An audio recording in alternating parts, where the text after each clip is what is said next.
mind sharing Hef with the world. You ho! I'm ready to kick butt. Welcome back to more Girls Next Door, the podcast where we revisit the iconic episodes of The Girls Next Door while uncovering the behind-the-scenes drama, hidden dynamics, and Playboy Mansion stories the cameras never showed. I'm your host, mega fan, and Y2K survivor Megan. Come on to my house. But before we start, if you've been enjoying these recaps, please make sure you're subscribed wherever you're listening.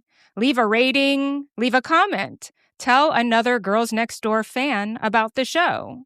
Because today we're finishing season 2. 15 episodes, countless themed parties, several emotional breakdowns, at least 3 international incidents caused by Kendra Wilkinson, and approximately 800 character-inspired outfit changes by Bridget. Today we're recapping season 2, episode 15, Playboys After Dark, which aired November 18th, 2006. And if season 2 had a mission statement, it might be this. What happens when a fantasy finally starts believing it's a real empire? Because this episode isn't just about opening a nightclub. It's about Playboy trying to convince itself that the glory days are back. And for one weekend in Las Vegas, it almost succeeds. But first, it's time to crack open the Y2K vault.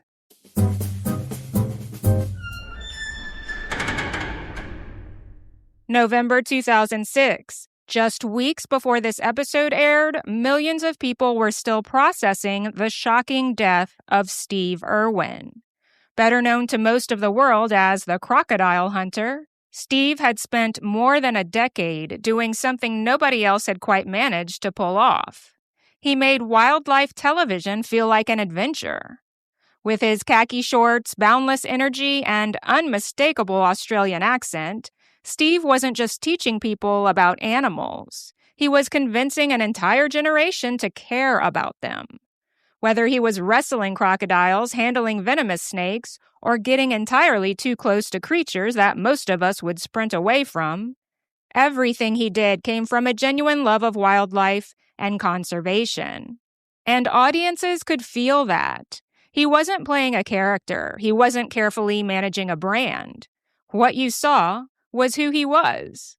By 2006, Steve Irwin had become one of the most recognizable and beloved television personalities in the world, which is why the news of his death hit so hard. At just 44 years old, he was killed by a stingray while filming a documentary on Australia's Great Barrier Reef. The footage made headlines around the globe. Fans mourned, tributes poured in.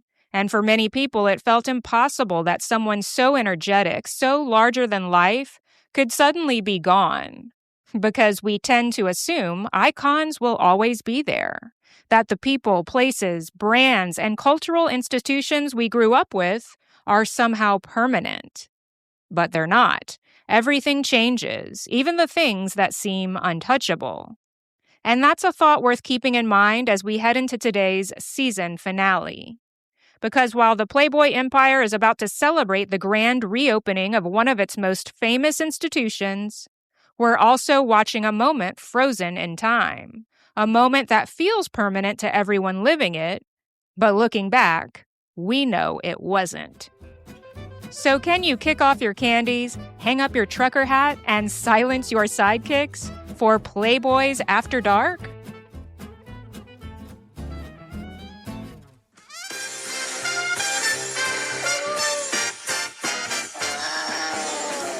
We are going to Vegas for the big grand opening of the Playboy Casino and Club at the Palms Hotel. We open in Bridget's room. She's loading up a 3-piece pink Playboy luggage set that appears to have been custom designed specifically for someone whose blood type is bunny. She's wearing black and white checkered shorts and a black scoop neck top while explaining that they're headed back to Las Vegas for the grand opening of the Palms Playboy Club. Enter Holly wearing a T-length leopard print halter dress. Hey, oh, you look nice. Thanks. I think the opening of the Playboy Casino is huge, and I think it should be treated like it's huge. Playmates should go, and former bunnies should go, and I want to make this huge. Guys, you think Holly feels it's huge? And if you've watched any portion of season 2, you already know what's about to happen. Bridget begins worrying. Is she packed enough? Did she forget something? Should she have brought more outfits? Should she have packed emergency outfits for the backup outfits? Should she have packed backup outfits for the emergency outfits? Holly flops onto the bed looking like someone who has heard this conversation roughly 9,000 times before.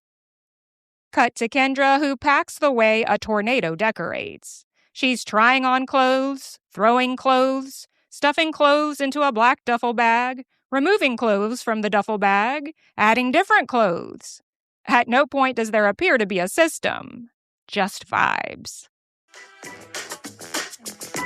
One thing I do know about the Playboy clubs is that Playboy used to have one in Atlantic City, and my uncle used to work there. And when I was really, really young, he used to mail us a bunch of Playboy stuff, and I used to wear it to school, and all the kids used to pick on me for wearing the Playboy head. I never knew what it meant. Everybody was like, oh, you ho, you know? I'm like, I had no idea.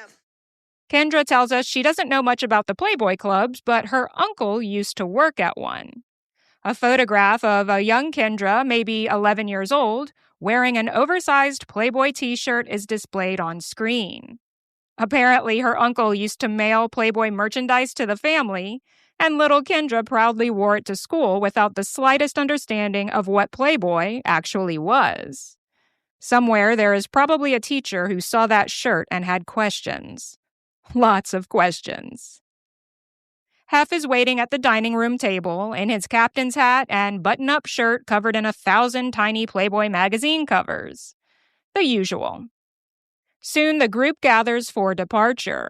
The brother Keith Hefner, the Playmate of the Year Cara Monaco, the former girlfriend Crystal Camden, the girls next door, random playmates, and friends.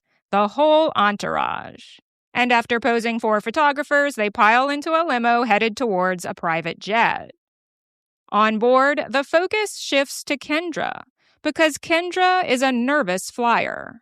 And by nervous flyer, I mean every sound produced by the aircraft appears to convince her that death is imminent. Engine noise? Panic.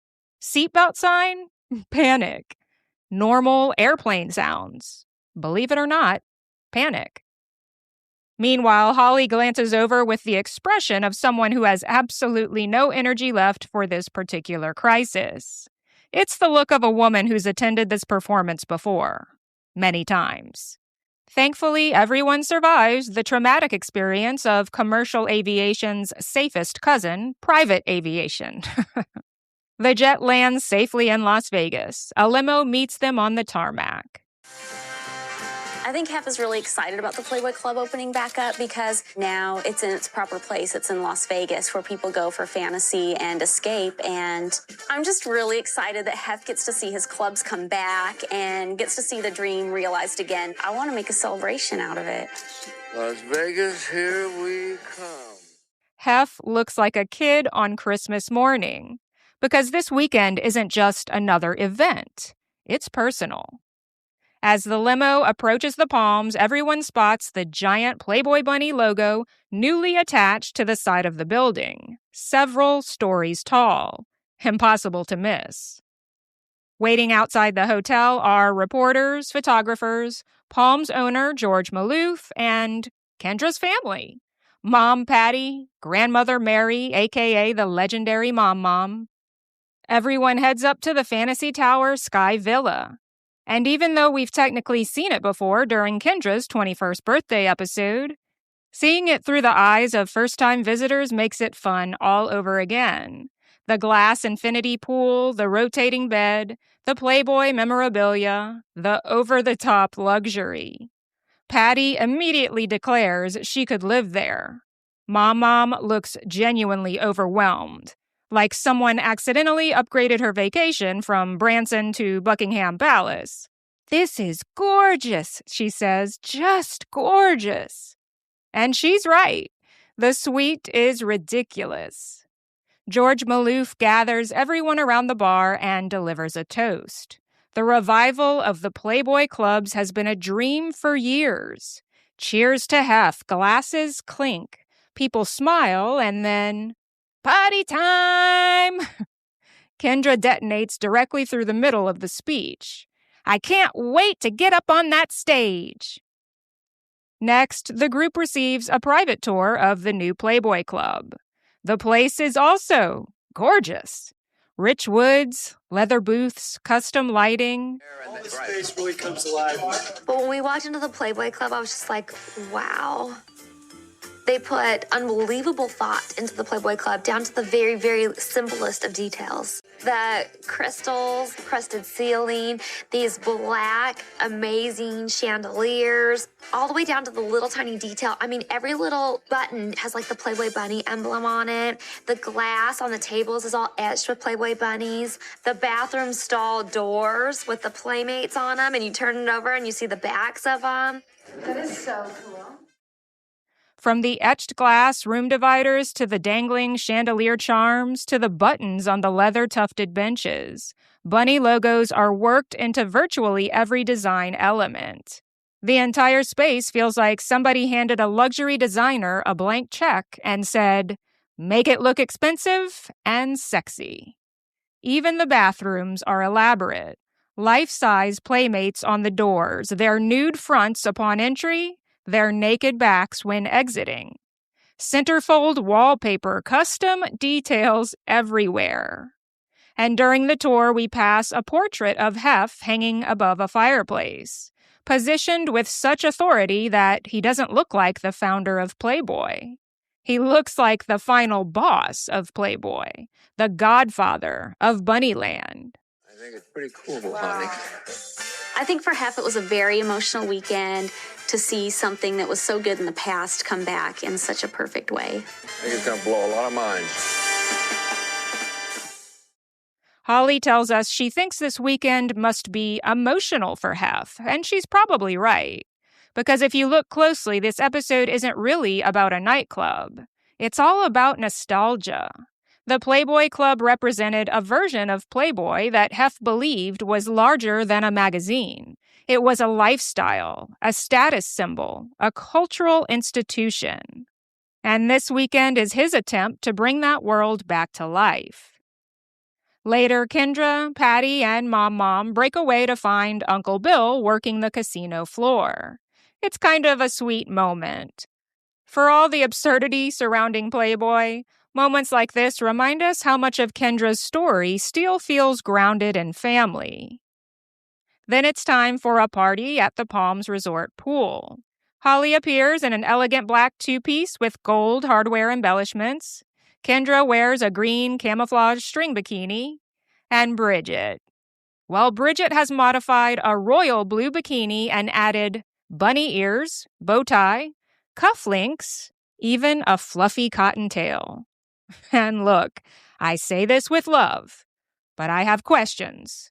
Because the pool is already full of Playmates, centerfolds, Playmates of the Year, women whose entire job description is literally Playboy or bunny. Yet Bridget remains the only person who looked at this situation and thought, you know what this needs? A bunny, but more in the literal sense. And here's what I find fascinating.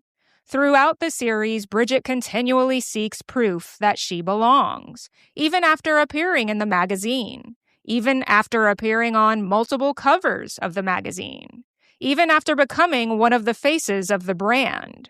She's still searching for validation, still trying to earn membership in a club she's already inside. Because underneath all the enthusiasm, there always seems to be a question. Am I really part of this family?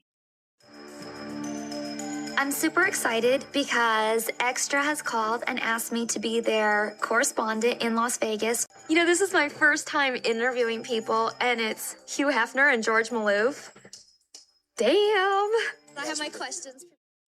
While Hef engages in press interviews poolside, we learn Bridget has been hired as a correspondent for the entertainment news magazine Extra. She will be interviewing Hugh and George for a televised segment on the Playboy Club's grand opening. This might be one of the biggest personal victories of the entire season. Unlike modeling, unlike appearances, unlike being someone's girlfriend, this is something distinctly Bridget.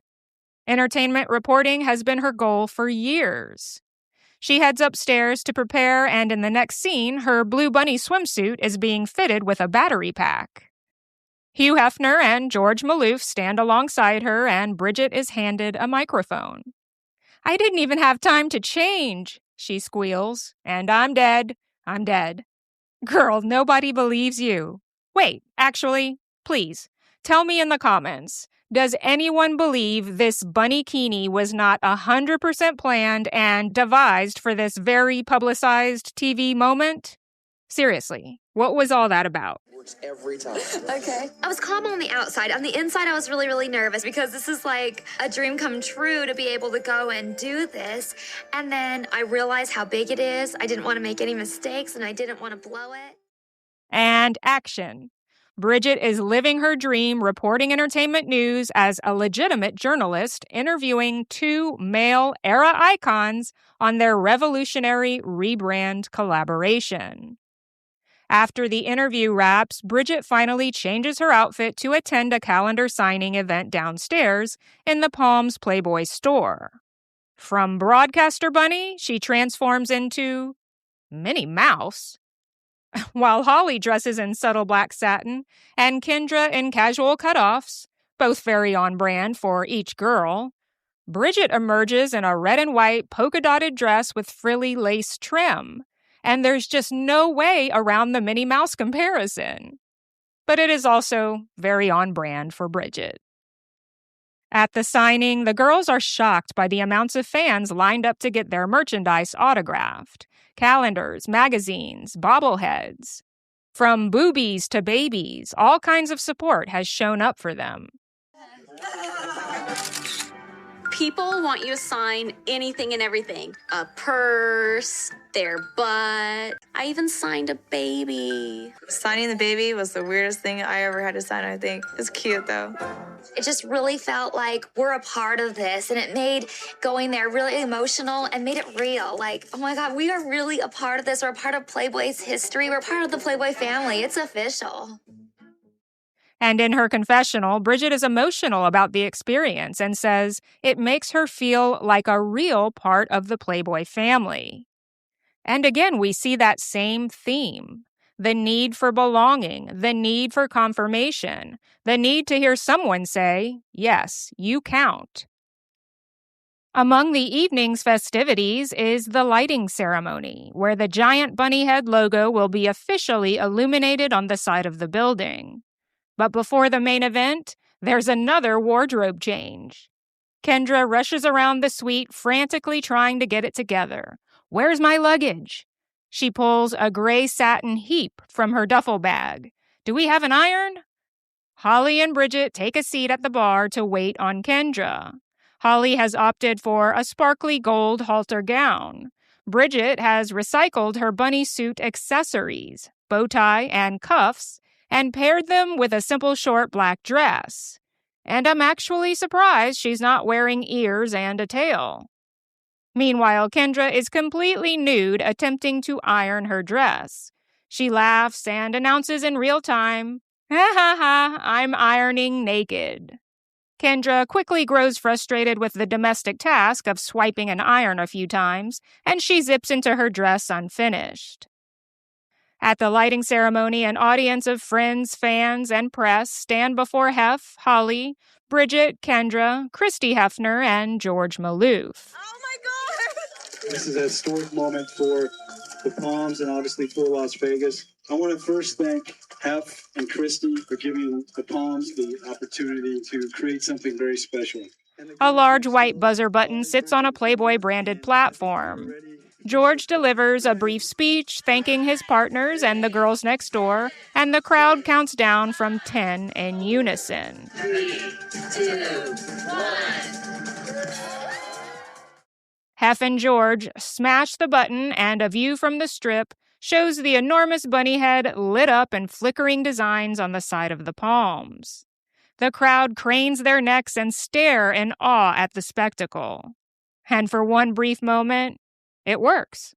The fantasy works. The nostalgia works. The legend feels reborn. It was really cool when Hef and George pushed the button to light up the bunny on the side of the building because it just makes it official. It announces to all of Vegas and the world that we are open for business. And if you're Hugh Hefner standing beneath that giant bunny logo, maybe for a moment you can convince yourself that some things really do last forever. From the lighting ceremony, everyone heads to the Playboy Club. More press and Playboy bunny girls in tuxedo-inspired costumes greet them on a red-carpeted step-and-repeat.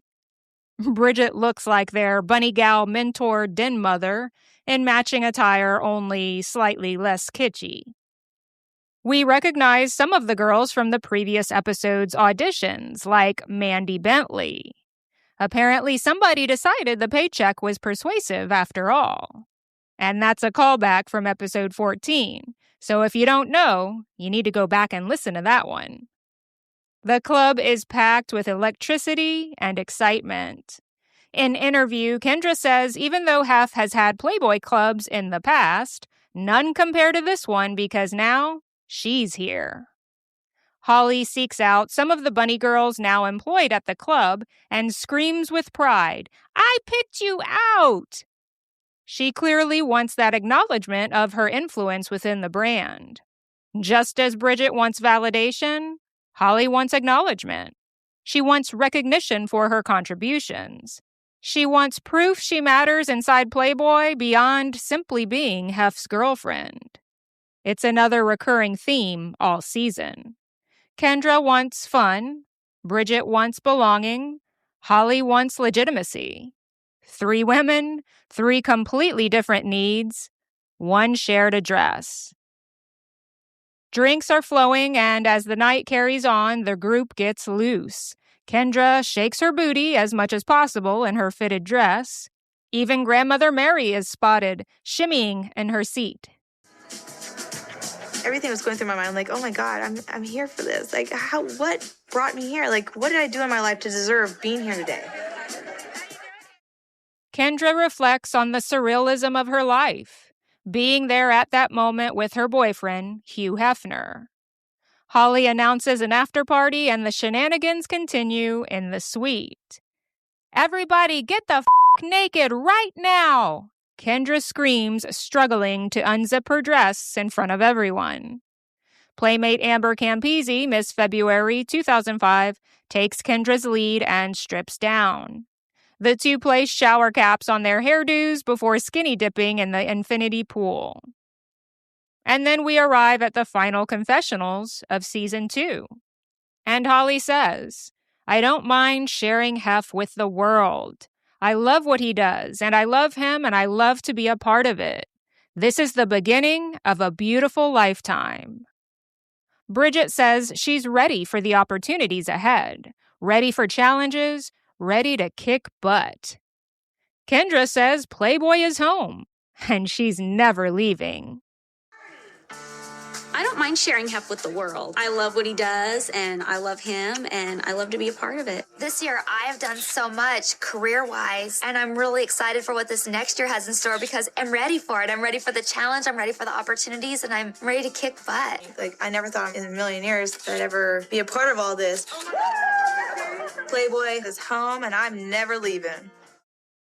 And here's why I think this finale is so fascinating. Because all 3 women believe they're describing the future. But what they're actually describing is the present. Holly isn't at the beginning of a lifetime. She's approaching the end of a chapter. Bridget isn't waiting for opportunities. She's already creating them. And Kendra isn't describing permanence. She's describing gratitude. The audience doesn't know any of that yet. Neither do they. But we do. Which makes these final moments feel almost bittersweet. Not a bad view. Better than regular TV. Indeed. Some people might say this is Hef's year because the Playboy Club's opening and it was his 80th birthday, but I just think next year is going to be even better. This is just the beginning of a beautiful lifetime. Can we just live here like 1 month out of the year? Before the episode fades to black and that iconic swinging jazzy theme song cuts in, Hef and his brother Keith are filmed from behind as the two men admire the nude models splashing around against the Vegas night sky. "Not a bad view," Keith says. "Better than regular TV," Hef replies. And season 2 of The Girls Next Door comes to an end. Everyone in it believes they're standing at the beginning of something.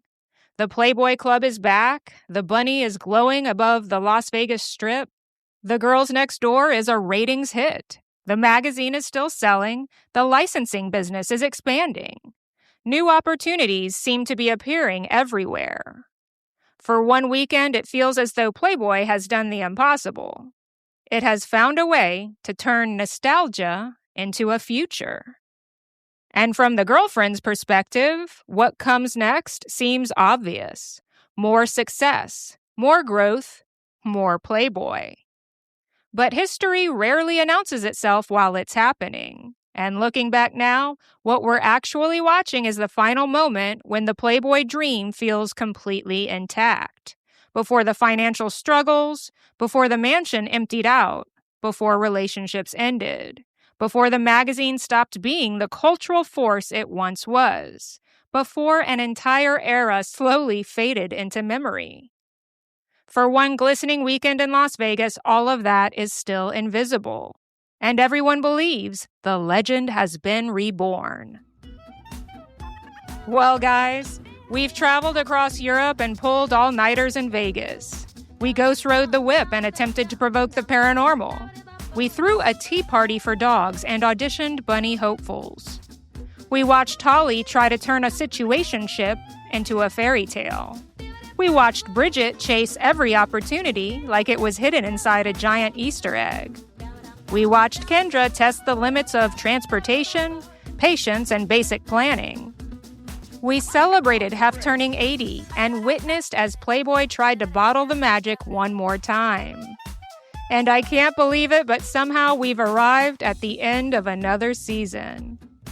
Thank you all for joining me through season 2 of More Girls Next Door. If you've enjoyed the journey, please subscribe to and share this podcast. Leave a comment here right where you're listening or get in touch at moregirlsnextdoor.com. Let me know if you're interested in a season 3. I'd love to hear from you. Until then, remember, every legend eventually becomes nostalgia. I love you guys. I'll see you next time.